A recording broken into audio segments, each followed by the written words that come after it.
Welcome to the Spiritual Connection Podcast. I am your host, Jill. In this podcast, we're going to be talking about your energy, their energy, manifesting, mindset, creating high vibrational healing for you, body work, the importance of massage and self-care, and much, much more. Let's get rolling. Hello, everyone, and welcome back to Om Shanti Healing's podcast, The Spiritual Connection. I am so grateful to have Jessa Frymire here from the Sacred Valley of Peru, and she's going to be talking about her Art and Alchemy Mystery School.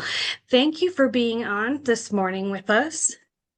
Thank you, Jill. I'm excited to be here. Yeah, I am very much looking forward to your story. So I wanted to just tell the listeners a little bit about you. You're a ceremonial leader, a tantric coach, and the founder of the Art and Alchemy Mystery School. And after a profound initiation through plant medicine lineages in Colombia, Ecuador, and Peru, you made your home in the Sacred Valley to study with teachers of the Andes and the Amazon. You carry the blessings and facilitate Kambo, Bufo, and Ayahuasca, and teaches ethical foundations of shamanic practices. You have 10 principles in your spiritual leadership that we're going to talk about today, and your coaching work. And you help women and spiritual leaders reclaim their voice, embody integrity, and step into a soul-aligned leadership position. I love all of that.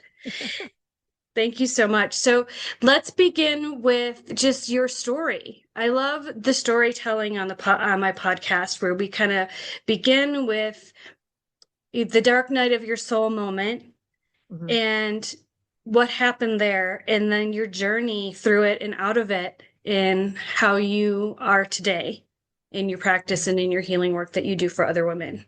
Yeah, absolutely. My journey really started at a very young age. I was raised in an incredibly spiritual household. And I'm not talking about religion. My father was part of some society that I never really found out exactly what it was before he passed. He was really good friends with Art Bell, who had an NPR show.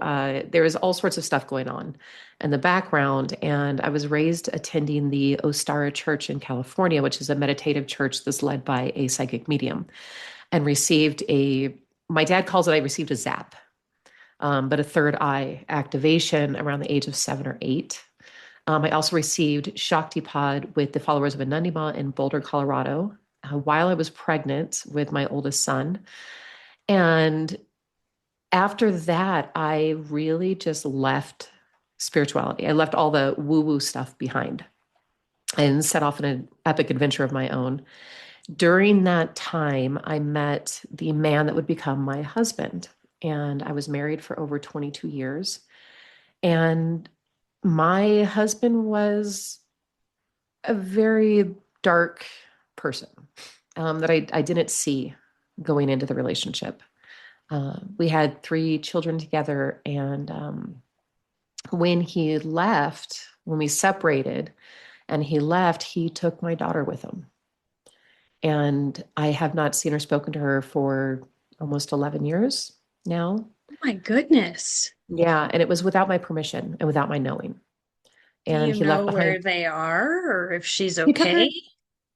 I know that she's okay now. She is almost 23 years old at this point. But yeah, he got remarried and he fled the country and left his 2 boys behind without even saying goodbye. And this was really the catalyst that put me into this place of not being able to surface from grief. As much as I tried to combat him leaving before he left, I contacted many lawyers. I contacted the security department at the college that he worked at in Austin, Texas. I contacted TSA. I contacted just numerous amounts of people, Child Protective Services, and there was nothing that could be done because they couldn't find her. So essentially my daughter was kidnapped. And he, like I said, he left behind his 2 boys. He didn't say goodbye. Never saw him again. And it was during this time I was living in New Orleans, Louisiana, which has been home for on and off for 30 years. And I was there for 15 years solid before I left the south of Louisiana. But I was living with my youngest son. He was the only one still at home. And I got to this place where I couldn't function. And in New Orleans, there's this other thing about New Orleans too, that it's as much celebration and ritual and culture and history and music and food and like this beautiful culture that people come into to experience and to visit. There's also an incredibly dark side to New Orleans. I mean, you've got the voodoo, you've got a lot of ritual, a lot of tribal rites that are happening behind the scenes, but there's also a culture there that is not just accepted, but expected, with alcoholism, with drugs, with partying. And there's a very violent culture as well. And during that same year that my daughter was taken from my life, I had 7 friends that passed within a 4-month period. And 4 of those were murders. My gosh, in New Orleans? In New Orleans.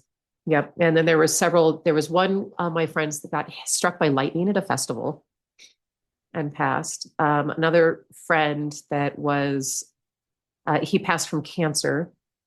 And then from there was a couple of suicides. I mean, it was just this astronomical amount of grief that came into my life very, very suddenly. And I had no idea how to get out of it, how to rise above it. And I was making shoes at the time. I had a cleaning business. So I was cleaning houses and cleaning businesses and also making bespoke leather shoes. And I remember sitting in my shop one night, realizing that let me back up a little bit. I was at a friend's memorial that I had helped to host. And his family was in town. We had a really beautiful celebration of life for him. Got to connect with his family, got to connect the community of New Orleans to his family. And I went home and I was sitting on my porch and I realized that in all of the planning of my friend's memorial service, that I didn't realize the day it was scheduled on was the day that I knew my daughter was scheduled to touch down in Italy. And she was gone. And I went to my shoe shop, and I remember sitting there and I remember there was just so much pain that I started writing letters. I started writing letters of goodbye to the people in my community, the people in my life, to my children, and had every intention of not staying present in this realm, in this life anymore. And there was a point where I was sitting there alone and something just came over me. There was some really tiny amount of hope and remembrance and connection and love. And I took myself home and I laid on my couch for about a year. And, looking back at that time, I can barely remember how I paid my bills. I can barely remember how I got my son to school. And there was a day that my youngest son, walked into the room and he said, "Hey, I need you."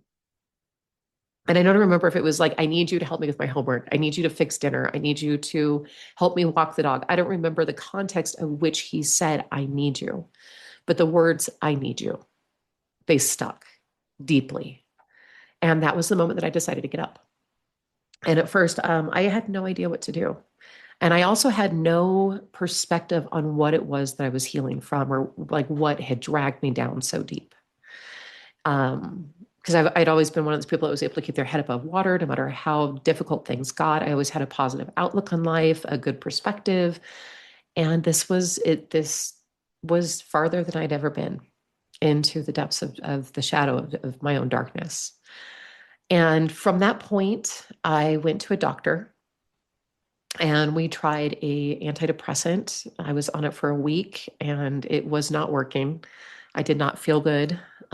Physically, I was drained.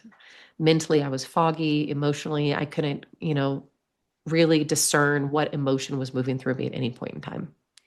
So we tried a very low dose of Prozac, and I was on that for a month.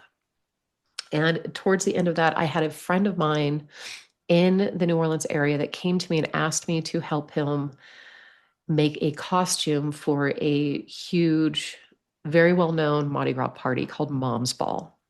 And I made this leather vest for him. And a friend of his, or another mutual friend of ours, had taxidermied this wolf pelt for him. So he had this great wolf pelt that the head was taxidermied, right? And I created this leather vest that the pelt snapped onto and created the place for it to sit on his head. And because I made this costume, he offered me a ticket to the party. And I went. And I took my plus one. During the party, his partner was the queen of the ball. So she was being paraded through as a parade of celebration to honor her crowning glory of becoming the queen of Mom's Ball. And the parade got stuck in the crowd. And being the New Orleans girl that I am, I stepped up and started guiding this parade and separating the crowd and dancing through the crowd and playing with the crowd to get, the opening so that this woman could get through with her entourage. And at the end of the parade, there was one of her people that came up to me and said, "Thank you so much for your help. That was immensely helpful. We were so grateful for you." And he put 4 hits of acid in my hand. And I remember looking around this party and I had my plus one with me. And I was like, okay, well, this changes the night. So I guess we are going to be having a different type of night. And we started wandering around this party. Now, and this party is immense. There's like 4 different warehouses with different types of music. You've got like hip hop in one tent. You've got trance in one tent. You've got live jazz in another tent. So we were walking around this party and we kept stopping in the same location. And he kept saying, "Let's go inside of the tent to eat our acid." And I would look around and there was literally no tent like that I could see. And I would look at him and I would say, "You're crazy. There is no tent. I don't know what you're talking about." He's like, "It's right there." And we walked around 3 times and ended up at the exact same location. And finally, I looked up and about 30 feet in front of me was this large bell tent. And I was like, "Hey, let's go in there." And he goes, "Oh, you mean the tent?" And I was like, "Yeah, I guess that is a tent." And so we go into the tent and we sit down. And immediately there's a very small crowd of people in there. And immediately this very tall man with long white hair walks up to me with a abalone shell with sage burning in it. And he looks at me and he goes, "Can I offer you a smudging?" And my first thought was like, "Oh, it's that kind of tent. Darn it. This is not a place to eat my drugs." And I was like, yeah, whatever. And I sat there for a while, kind of, taking in this crowd that I was surrounded by. And I noticed this woman sitting to my right and a man sitting to her right. And she was very small, very long blonde hair. And she was wearing this woven poncho with all sorts of crazy symbols on it. And the little man was wearing his crazy symboled poncho as well. And she looked at me straight in the eye. And we just had like this weird moment together. And the little man sitting next to her offered me something. And I look at him and I was like, "I have no idea what this is." And he repeats it and he says, "Mambe Ambil." And I was like, I don't know what this is. And he goes, "Mambe and Ambil." And he opens this little canister of black sludge, which is Ambil. And he hands it to me and he says, "You put your pinky in here and you rub it on your gums. And then you take this green powder, which was the Mambe, and you take a scoop and you put it underneath your tongue and you allow it to dissolve." So I do this, and the black tar was really, really bitter and salty. And I put this green powder under my tongue, and immediately my mouth just explodes in dryness. And I have no idea what this stuff is that I just engaged with. And the woman hands me a bottle of water and in a very broken English says, "Drink, drink." So I take this bottle and I chug it. And the whole time I'm chugging this water, she's like, okay. And so I'd Oh. swallow all this stuff down. And she just like watches me for a couple of minutes. And the guy says, "How do you feel?" And I looked at him and I checked in. And I think it was probably the first time that I checked in with my body for a long, long time. And I said, well, I feel like I'm inside of my body. And he said, what do you mean? I said, well, I feel like I've been living out here in this perimeter for many years. And right now I feel like I'm inside of my body. And he said, well, how does it feel? And I said, well, it feels like shit. I said, I feel like I've got this dark cavern seated right around my heart that goes behind my ribs up to the back of my throat. And the woman looked at me and she said, can I do a tobacco clearing on you? And I was like, a what? And she goes, a tobacco clearing. And I said, what? And she just turns to me and faces me towards her, has me put my hands up on my knees, face palm up, closed down my eyes. And she took what I thought at the time was a corn husk and starts beating me with this corn husk and blowing cigar smoke on me and chanting. And I could hear her chanting in Spanish. And inside, I could hear her asking me, repeating the same question. And the question was, who caused you this much pain? And when she finished with her chanting, I opened my eyes and I said, her name is Zara. And she goes, oh, hi, Zara. My name is Maria. Nice to meet you. And I said, no, no, no, no, no. Her name is Zara. My name is Jessa. And she goes, oh, Zara Pita, your daughter. And I'd never mentioned my daughter's name. And I looked at her just stunned. And I had committed to wearing my daughter's charm bracelet that I created when she was an infant on my wrist during the festival of Mardi Gras. And she grabbed my wrist and she unhooked the bracelet. And I sat there in protest, just like, what are you doing? And she's like, shh, shh, shh, shh. And she took the bracelet and she put it on my left hand. And she said, you wear it here on the feminine side, close to your heart. And I was like, okay, lady, this is getting weirder and weirder by the moment. And she hands me this really scrappy looking tiny notebook and a pen. And she said, Jessa, I can heal you. Let me heal you. And she said, give me your email address. So I take this little scrappy notebook and I write down my email address and hand it back to her, not thinking anything else of it. I leave the tent. I take my acid. I dance all night. And Mardi Gras season, for listeners that don't know, Mardi Gras season is usually about 4 to 8 weeks long. So it is preparation and it is balls and it is celebrations and leading up to the ritual on Mardi Gras Day, which is a huge release of that which plagues you, which grieves you, for those that you've lost. And from that moment at that ball until Mardi Gras Day, I could no longer drink alcohol. And I remember trying. I remember going to the bar and like ordering a beer and taking one sip of it and immediately throwing up and thinking like, oh, I've had too much. I need to stop. But this continued and persisted through the rest of Mardi Gras season. And I would find myself at a parade with a open beer in hand. And suddenly I'd realized the beer was warm and it had been open. And it was flat. And I would throw it down or throw it away and get a new one. And I never had another sip of alcohol throughout the entire Interesting. season. Do you Mhm. think that had to do with the ritual this Yeah, woman absolutely. It had to do performed with for the you? mommy Like Annabelle. the detoxing of your Hmm. system? Yeah, yeah. So mommy Annabelle, let me go back there for a second. What it is Ambil is a tobacco paste that is brewed down to a very, very high concentration. And it's actually Ambura is the official name of the paste. But then you mix that with things like, fig or there's different components that different communities or tribes will put into the ambura to make it into ambil. And they also add salt, which attracts the moisture.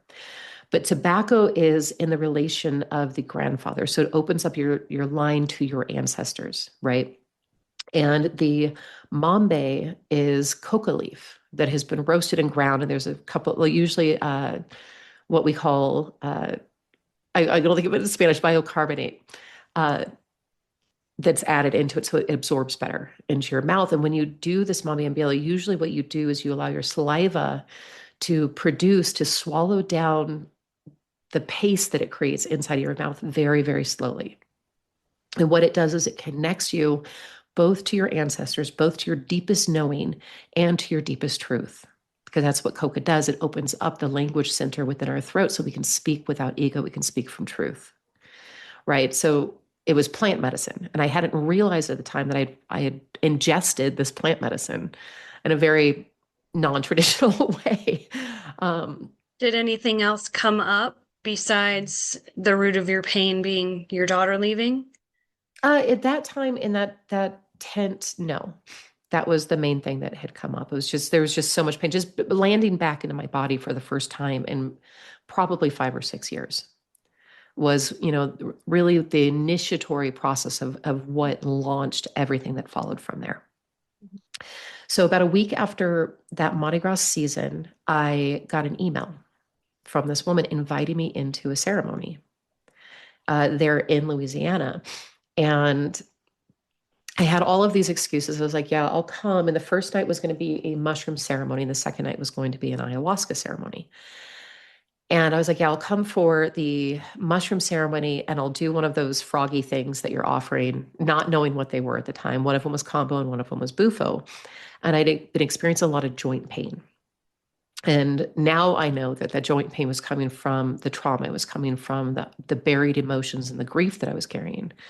At the time, I had no idea. So I was like, which one of those is for physical stuff? And they were like, combo is going to be better for, the physicality. So I said, yeah, I'll do that thing. And I show up and I go through the mushroom ceremony. And the next day I received the combo. It was a very difficult situation. She said, we're going to either do it to the right side, which is your patriarchal lineage, or we're going to do it on the left, which is your feminine lineage. And it's physical or emotional. I said, well, I'm really dealing with the physical pain, so let's do it on the right side. And she said, okay. And she burns the 3 ports because combo is administered by burning the top layer of the dermis, the top 2 or 3 layers of the dermis. So she burns the ports and she says, okay, it is time to start forgiving all of the men in your life, starting with your father. And she applies the medicine. And the way that she served the medicine is she wanted you to drink a lot of water before and a lot of water during the process. And then she starts offering me water and my throat closed.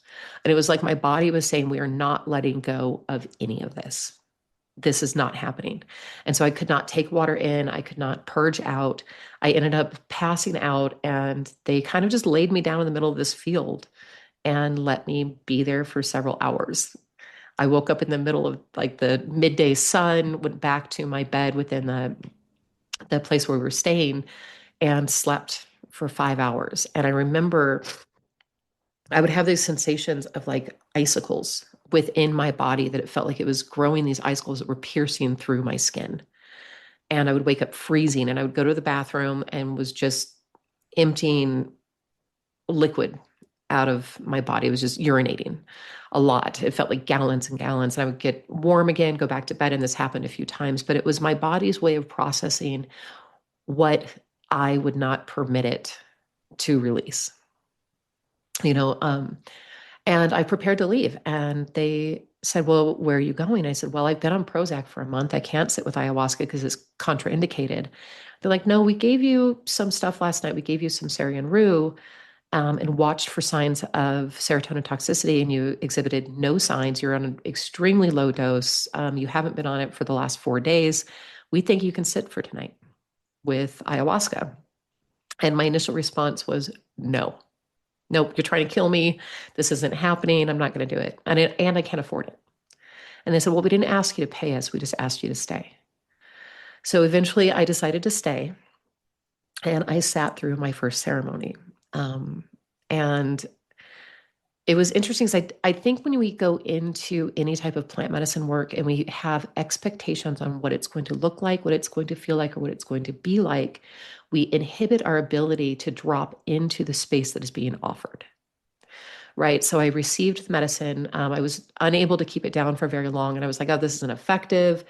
And I recognized I was having strange, what I thought were dreams, but not really able to connect deeply. And then the woman says, she says, oh, it's Yoposito time. And I get up and I, go to the altar. I'm like, since I'm here, I'm just going to do it all.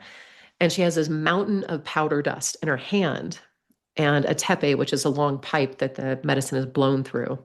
And she looks at me puzzled and she says, you, Yopo? And I was like, yeah, why not? And she's like, okay. And she puts it in my nostril and she blows. And she Up your loads it up nose. again.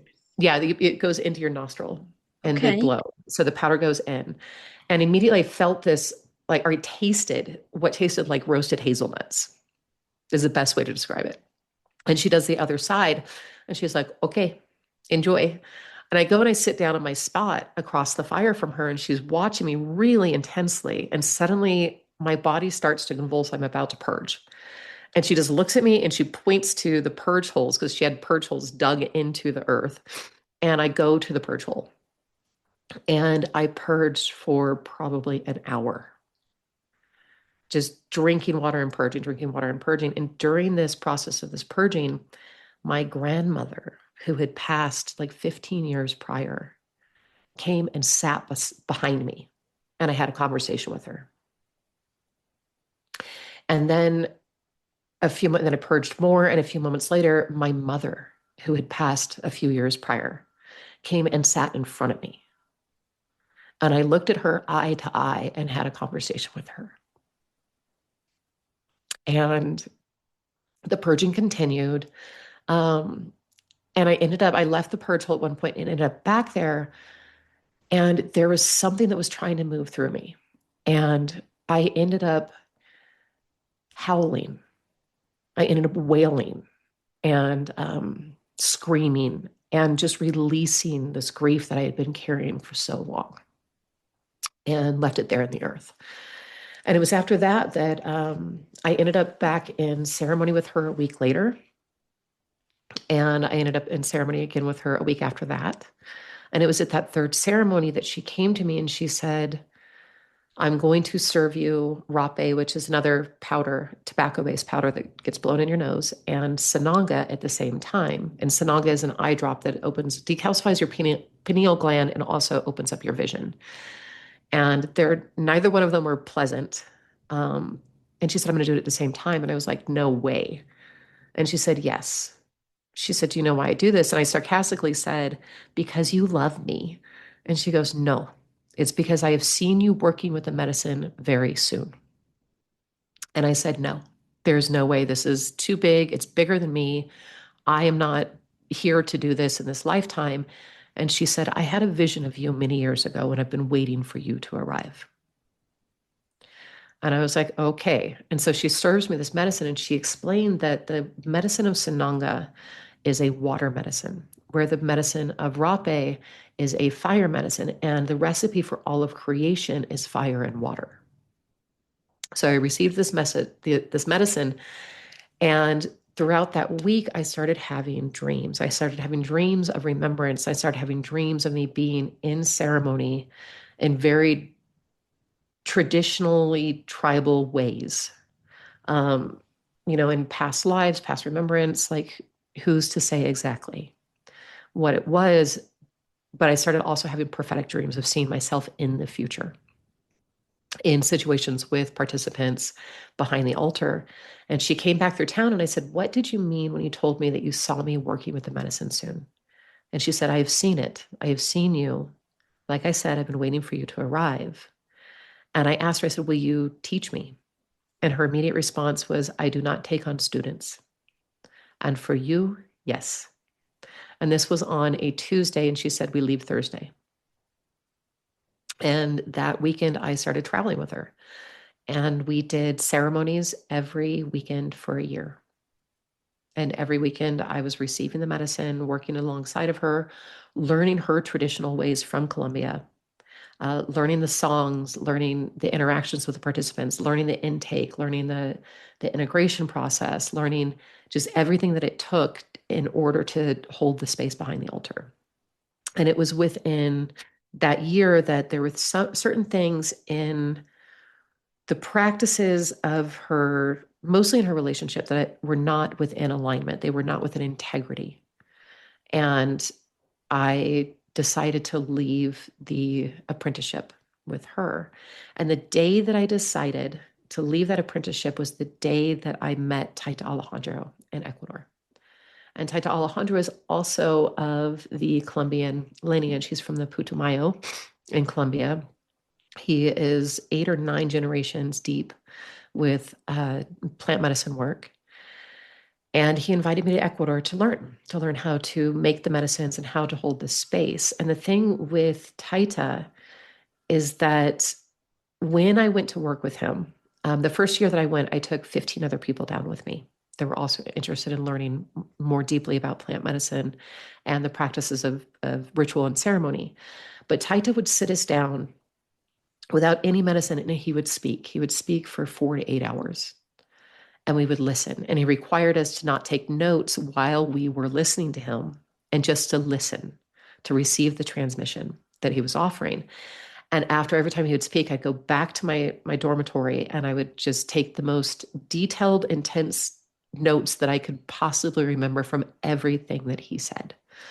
And the first thing that Taita ever taught me or ever spoke to was the 10 principles. And since then, I've worked with Taita, it's been almost 5 years now. And even though I'm not meeting with him in person anymore, he's still there.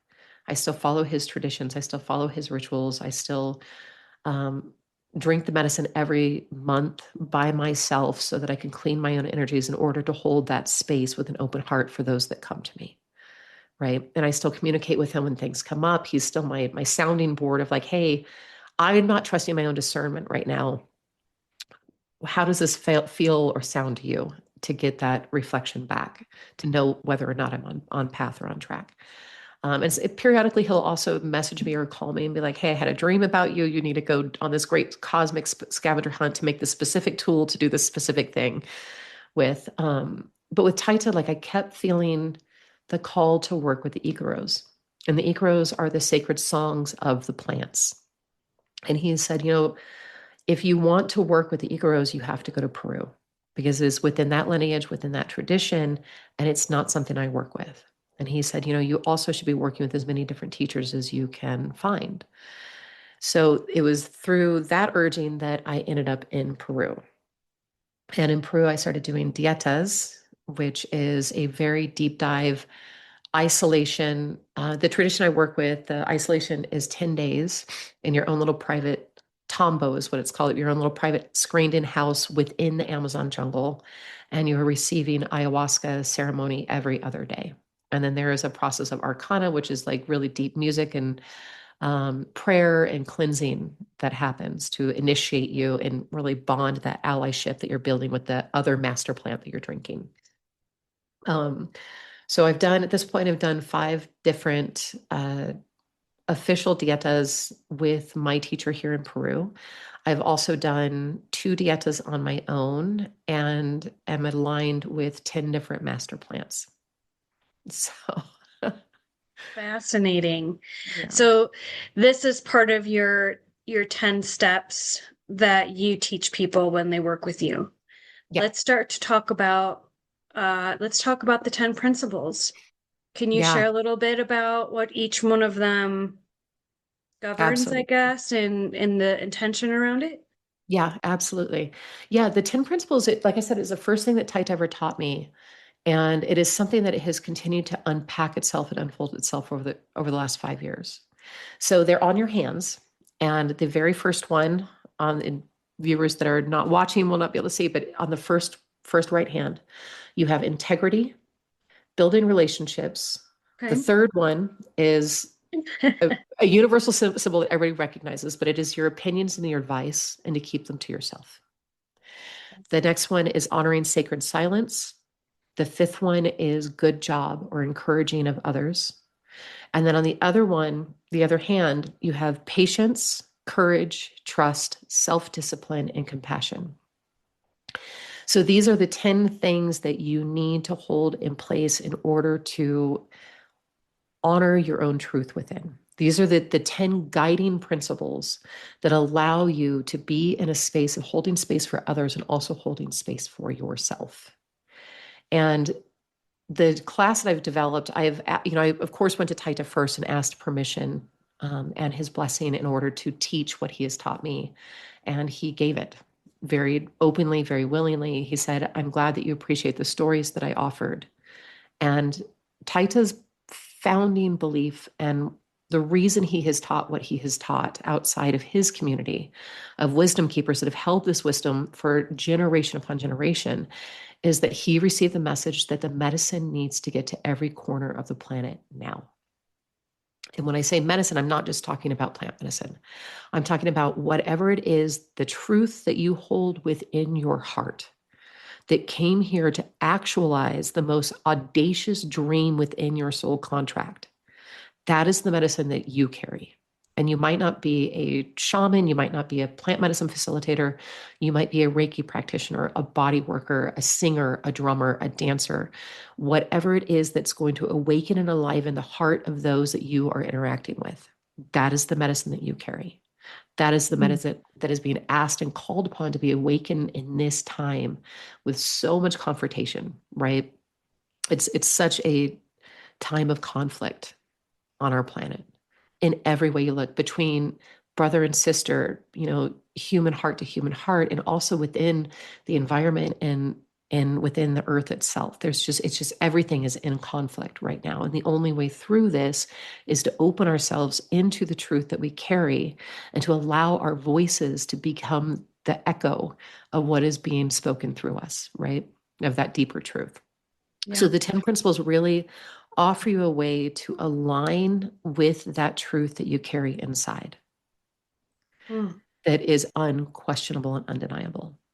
The other thing that the principles and the feedback I've had from the students I've had is that the principles really are the ultimate way to integrate the work that you are doing. So how So do you apply the principles? Is there a ceremony for each one, or is it in, just a context that we study? How do you it's a go little about the both. process of initiating these 10 principles into someone's life to really unravel where Yeah. there may be sabotaging blocks or stress related decision making or fear based thinking? And how do you help people remove all of that to really be fully in themselves That is in speaking and working and living and breathing from their heart and doing the right work that fills them up? yeah, that is an excellent, excellent question. It's a The couple way that questions, yeah, well, but we're gonna try and hit I'm them all. very curious as to the process of how this all works. Yeah. The class itself, the way that I've designed it is a 12-week course. So each week we are going through a principle, and it's a very, very deep dive. We have the opening ceremony and the closing ceremony. So there is ceremony and ritual involved. But each week there is a recorded class that is available online. And I teach my courses online. So there's a recorded class that is between 30 to, I think the longest one is about 55 minutes with the transmission of like, this is what the principle is. This is the deeper knowledge and the deeper wisdom that is held within this. So like when we go into integrity, we're not just talking about the way that a lot of people look at integrity, we're talking about the deeper dive of integrity. So we're really looking at accountability and responsibility, right? So it's future forward thinking. It's also being like taking account of your actions that you've done in the past and how that interacts with how you're going to respond or react in any present moment. So there's much deeper teachings rather than just knowing that the word. I mean, I can tell you the words all day long and it's going to help you forward yourself on your path, but the teachings themselves go a lot deeper of really unpacking the way that the universal is structured around these founding principles. Right. So there's an hour long or 30 to 60 minute, we'll say, teaching.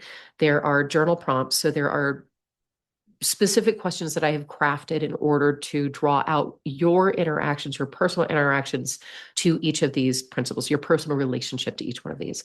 There's also, I was in the studio and recorded guided meditations for each one. So there is a 10 to 20-minute guided meditation that's going to take you down into the root of the shadow. And it's also going to help to open up that heart. I also, each week, you're also assigned a ritual. And each week, it goes deeper and deeper and deeper the farther you go into the course. There's rituals on, one of the rituals is making mead. There is a ritual using apples that is for protection. There is cord cutting ceremonies. There is ways to clear energy and initiate energy within yourself. And I also give you tools and practices where you can take these rituals and use them in women's circles. You can use them with your one-on-one clients. You can use them in blessing homes, so I try to make it as well-rounded as I can. So you're not just getting the information, but you're also learning how to take this information and turn it into medicine within your practice so that you can reach farther and farther into your community in a way that is really aligned with your truth and your voice, right? And then during the Lovely. live courses as well, I'm also on a call with my students, usually 90 minutes to 2 hours, where I just open it up to take questions. Sometimes I offer coaching during these sessions, but it's really just getting into the deeper process of how are we going to integrate this into your system so that you walk away from this experience with the roadmap to your consciousness, right? And the compass to understand and translate that map. Mm, that's Does that beautiful. I love make that. Yeah, it sounds like something that a lot of us probably need right now, yeah. and just to be able to navigate, there's a lot of turbulence, as you had said, and a lot of indecision, I think, with some people on what to do next, Yeah. you know. So it's great to feel rooted in your truth, but sometimes it's hard to. Yeah. I struggle with that myself, doing healing work and not having a steady client base, and not knowing what the money's going to look like at the end of the month. So those are my things that I'm working on, and just being okay with that.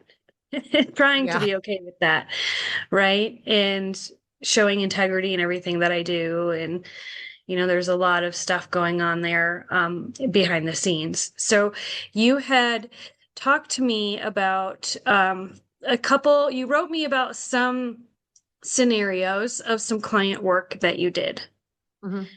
Can you share maybe a story of a client that had a profound change with you? And I can remind you of the ones that you sent me if you need me to.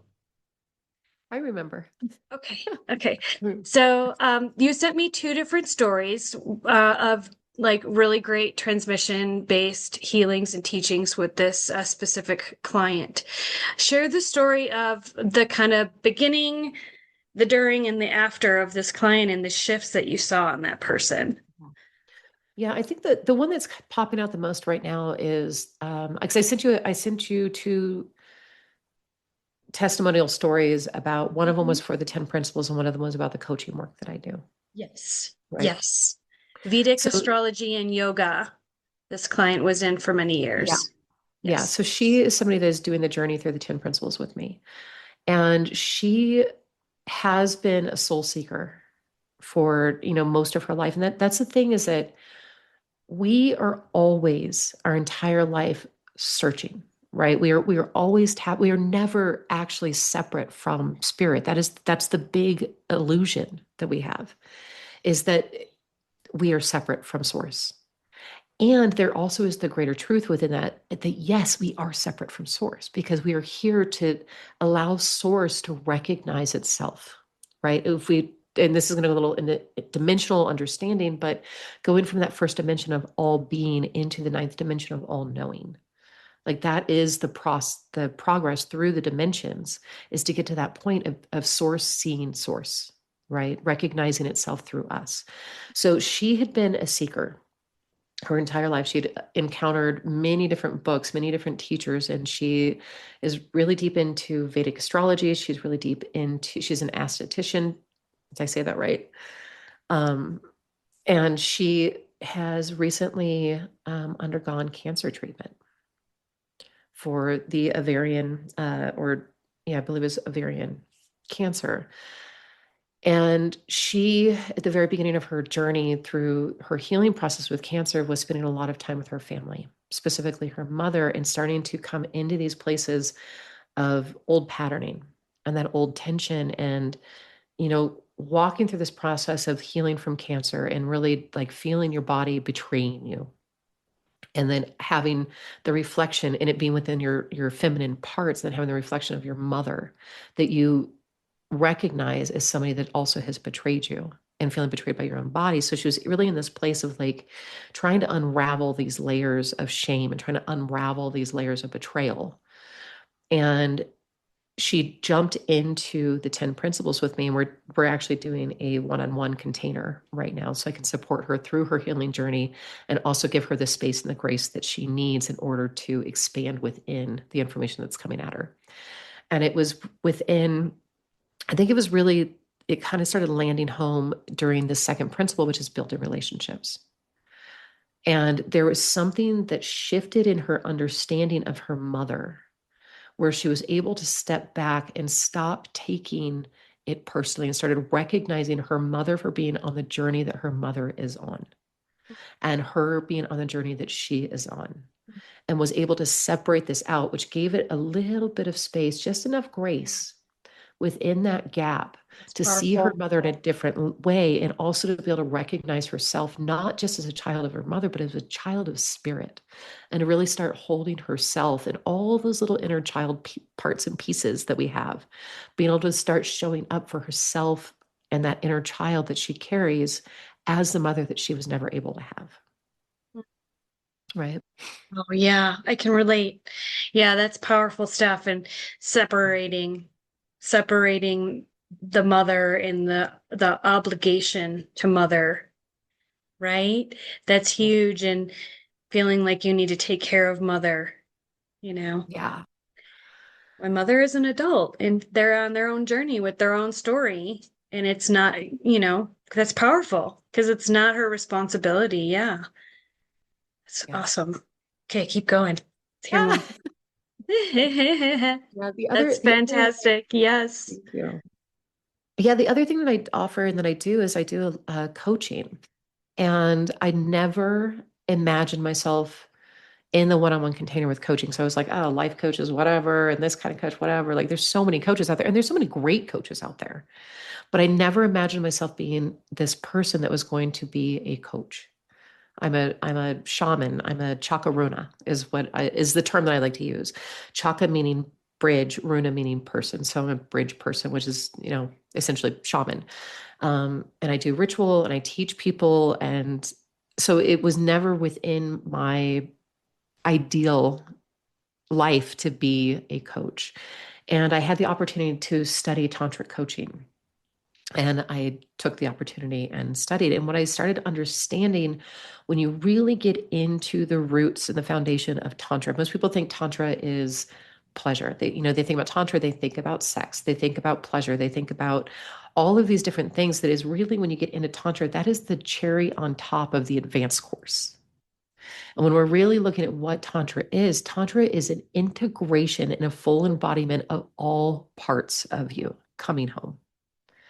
Right. So the type of coaching that I do is really, really based around your shadow work, because we have these moments in life, like when we come into this world, we come in as, you know, part of what I work with is the Chicana, because so much information, the Chicana, which is one of the medicine wheels that is traditional here to South America.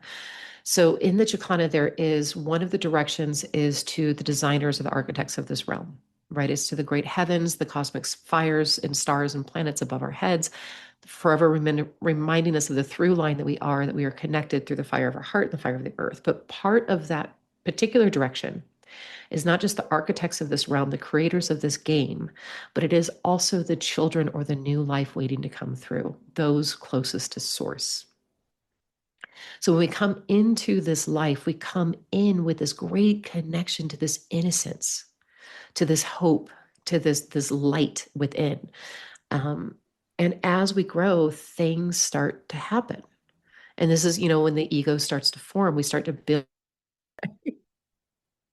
All right, folks, we had a little Peruvian technical difficulty. Jessa's end. The electrician guys came and turned her power off. So sorry about that glitch there. We're going to try to edit as much as we can and come back to where we left off. So we were talking about your client that did some other healing that has ovarian cancer, and she's healing through that, and you're helping her. And then you kind of veered off a little bit onto the ways you were doing them. So let's Yeah, just kind of step back into that to the best of our ability to where we were. and continue on where we left off. Yeah, you never know in Peru. Like some days you don't have water, some days you don't have electricity. Sometimes it's off and it's back on, but it's life here, right? So yeah, I think what I had started talking about was my coaching and just jumping into this tantric coaching that I really didn't understand what it was at the time when I began it. So with this style of coaching, what happens is as we go through life, right?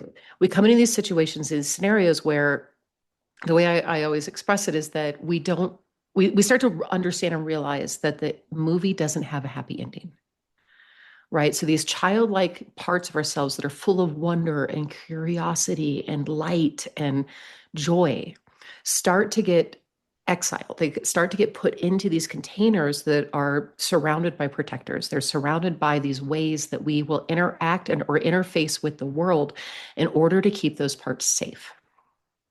So the way that we go into this in these coaching sessions is we really come up with what is it your heart desires. So we tap in through your desire system.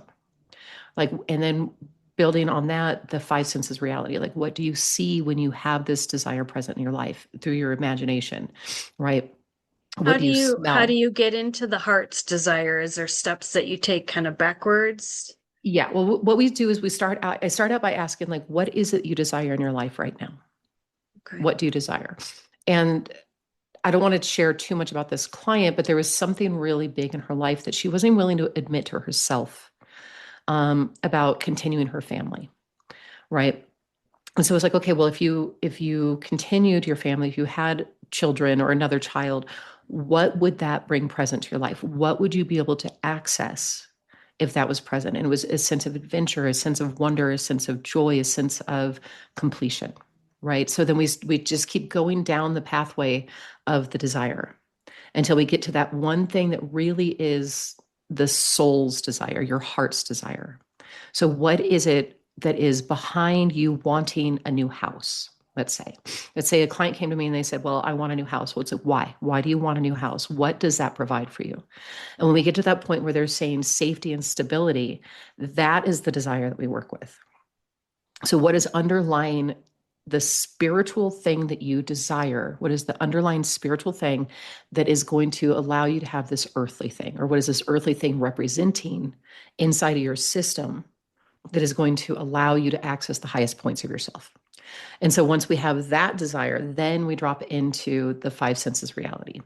So, once you have this stability, you have this safety, what do you look? What do you see around you? What do you hear around you? What do you smell? What do you taste? What do you feel? And the feeling is either internal or what do you feel on your skin? And it really allows you to open up into this place. It really hits into that parasympathetic nervous system, right?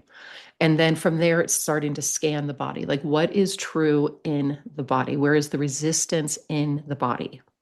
And then once we meet that resistance, most often, I would say, it's only the resistance that causes you not to find the part. But when we can break through that resistance, we get into uncovering what it is that the body is holding and what stories are there, what memories are there, what age of you or what other person has created this belief that you are inhibited from having these desires. And the thing with this type of coaching is that when you uncover these protector parts, it's not about exiling them because then you're just going to build more protectors, right? You're going to build more defenses to keep yourself safe. But it's about finding those parts and asking them what they need, what they are there to do for you. How are they servicing you? So you can then integrate them. You can offer them the love that you were not able to receive. You can offer them the healing that you don't always have access to unless you're coming in through this back door, right? And then we find a part in the body that it wants to live in, whether it's the throat, it's the heart, it's, it could be the shoulder, it can be the pinky finger, and we offer it a home. And we, within the mind's eye, the imagination, or within the energy field, we build and open up a place for this part of you to live safely. And so then it removes this out of the way so you can tap into that higher truth, that higher part of yourself that is more connected to spirit, right? So it's a full form of integration of really working with the body, the emotional body, the spiritual body, the mental body, to get them all in alignment so that you can have the cleanest path forward. So I had a client recently, like I was saying, that she wants to, expand her family is her desire, but it really is about that connection and that joy and that sharing the love of life. And she was able to tap into the body, drop down into the body and find this part of herself that, there's many exercises we use, but I had her project it onto a pillow that was sitting in front of her and have a conversation with it. And what she uncovered was that this part of herself was this part that it neglects. It's of the essence of neglecting itself. So it was the part of her that neglects her and that she has neglected. And she was able to sit with it and clean it up and brush its hair and really invite it back into her body to live in a safe space, which was within her throat. Right. So she took it. And when we first found it, it was located in the womb. So we were able to bring it from the womb, really clean it up, sit with it, love on it, and then put it back in the throat where it feels safe and it feels like it can have an expression. So rather than neglecting herself in the future, she will be able to communicate her needs. Right. Interesting. It's a fascinating way that the way that this coaching works, but I love it because it really is the same as ayahuasca. And there's a thing about the plant medicines. When you get into plant medicine work, you really are dealing with contracts, right? We have a soul contract. And even in the 10 principles, this is really what we're working with. We're working to uncover what your soul contract is, what is governing your heart. And we get into this in self-discipline, because to be a disciplined is to be a disciple of. So to know your heart's desire, what are you of service to in your heart? What is governing your heart, right? And then really getting into that soul contract of like, what did you come here to do? What audacious dream did your soul believe was possible to make heaven on earth? Right. So when we get into the desire system, we're really starting to uncover that which your heart longs for at its soul level. And what is coming into blocking that becoming a reality here in this plane, in this realm, in this dimension. And you get to these root issues and solutions through, do you do some sort of hypnosis or regression therapy kind of stuff to kind of get back into the root of all of these things? Or is it through conversation? It's through guidance, and it's really through dropping. I mean, we do a lot of breath work, and a lot of the times the integration work is through breath work, and it's through energy work. But it's really going in, having that guide to tap into the body, like what is present in the body, because the body holds everything, right? So it's really dropping down in allowing the client, really allowing you to kind of lead the session. Like, I'm here to guide it. I'm here to just say, okay, well, I recognize this, so let's go deeper into that. Let's breathe into that. But it's really through the client that is pulling these things up, and their willingness to confront it, their willingness to have these conversations. Right. So it accesses the root without driving directly into the trauma. So there, you don't relive the trauma. You don't, it's just going back to say, it's basically like, what decision did I make? And what did I bring online within my own system to protect me so that I felt safe externally? And the key to all of it really is internal safety. When we can resource safety from within, we stop needing to put up these boundaries and these protections, which then opens up to our highest truth becoming our guiding light through life. Right. Yeah. And like I started to say, is it's very similar. It's actually very identical to ayahuasca. So when we're talking about plant medicine, in particular, we're talking about contracts, we come into these places within life where we build contractions. So if you think about contractions, like that anger that we hold on to, that sadness we hold on to, that unprocessed grief that we hold on to, which really at the root of all grief is sorrow. An interesting thing, this is something I teach in 10 Principles too, is that when you get into grief, grief is the process of processing sorrow. And when we're able to process through grief, we transmute to beauty and beauty for all consciousness. When we are unwilling or unable to process grief, we are in sorrow, and sorrow leads to addiction because addiction is just teaching us to look at the sorrow, right?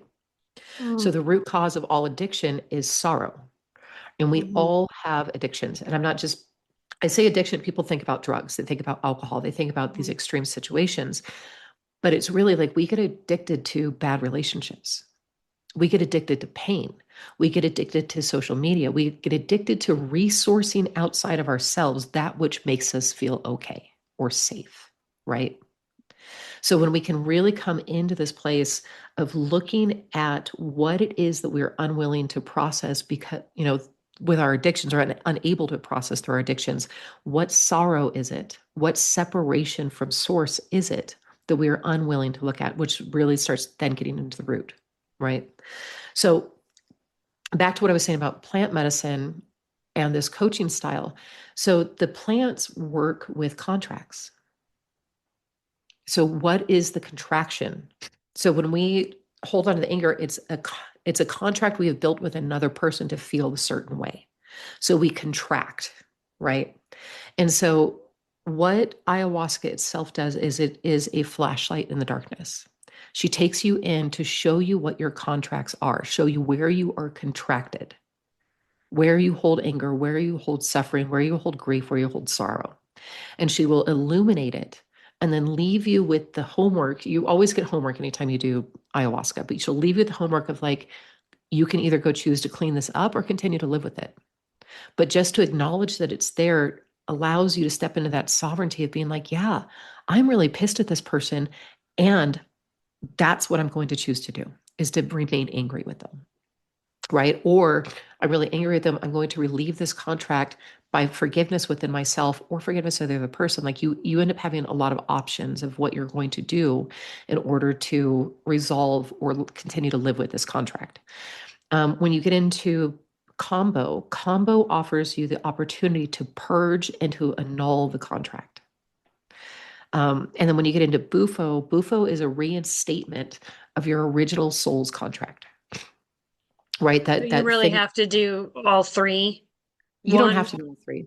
No. no. You don't Okay. have to do any. I mean, that's the thing with plant medicine, right? You don't have Right. to do any. Like if you want deep healing though, and if you want to remove Yeah. your crap, right? There's Yeah. stuff in the way, you want to be free of it. Yeah. It sounds like I ayahuasca's a good first step. Ayahuasca is my favorite. She really is my favorite. But it Um, that is that's like how long does that ceremony last typically? it depends on who you're sitting with. But typically, like the medicine itself is about a 2 to 3 hour journey. And then there's oftentimes per cup. And so you're oftentimes offered another cup and another cup. Like in my ceremonies, I offer 3 cups. And the final cup is literally like 2 or 3 drops. It's a very, very minimal amount of medicine. And it's really just so you can, instead of purging, you're going to continue on that journey of receiving the downloads and receiving the light, right? Um, a lot of people, especially in the States, I found work with Bufo in a way that I don't feel is very supported in what it should be. When I first started working with Bufo, I was working with Bufo with my original teachers. So I was receiving Bufo quite frequently throughout that first year. And at some point, I think it was 3 years ago, I was offered the opportunity to go down to the Comac community, which is in Puente Seca. It's in Mexico. It's part of the Seri tribe, but they are the ancestral carriers of Bufo. And a lot of people think there's no ancestral carrier of Bufo, but this community of people have been working with their methods of connecting to the earth, of connecting to that particular medicine, connecting to the cactus. There's a lot of different ways, but they've held the wisdom and the lineage of the medicine wheel and the deeper understanding of the universal functioning, right? So they do have this knowledge and this wisdom that they are able to pass on through initiation. So when I started working with Bufo and I started understanding these contracts and how plant medicines work with contracts, what Bufo does is it reinstates your initial soul contract. So we come in with this contract of this is the audacious dream that I'm going to bring to life to create heaven on earth. And then we get mixed up in humanity and we get really messy and we build contracts. Well, Bufo removes those contracts so that you can realign with your original soul's purpose. And I think a lot of people jump into serving Bufo because they believe that Bufo will heal you faster.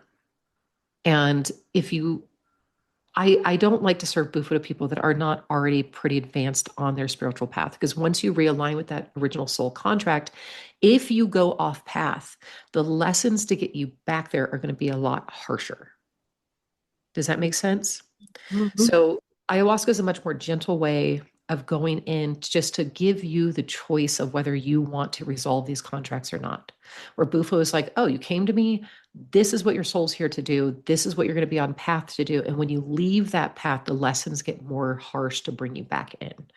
And some people can go into Bufo and get that and understand it and really start living a life of alignment with their soul's highest truth. And some people can't. So it can get kind of messy. But I mean, niños, we call mushrooms Niños Santos, the saintly children, but the mushrooms are a really great way to start a journey with plant medicine, especially if you have a guide, but you can, do smaller amounts. You can do it, a longer process with them. You can do a microdose for a month and then do a semi-macro dose one time with a guide and get just as much as you're going to get from any of these other ceremonies. It's going to be a much more gentle process. Where ayahuasca, like once you buy the ticket, you take the ride. So once you commit, you're deep and you're there, and then you've got a lot of integration to do, right? Yeah. Wonderful. So well, thank you so much. Yeah. This is so educational and special. And thank you so much for sharing everything that you've shared with us. And I think we'll be cutting it short here so we can get on with our days. I don't want to take up too much more of your time. For those that you that are listening, I'm going to apply her show notes to the bottom of the podcast so you can get a hold of her. And you do a lot of your coaching remotely, sounds like, but your plant ceremonies obviously need to be in person. Yeah. Do you have anybody in the States that you work with for people that want to work with you with coaching and do plant medicine?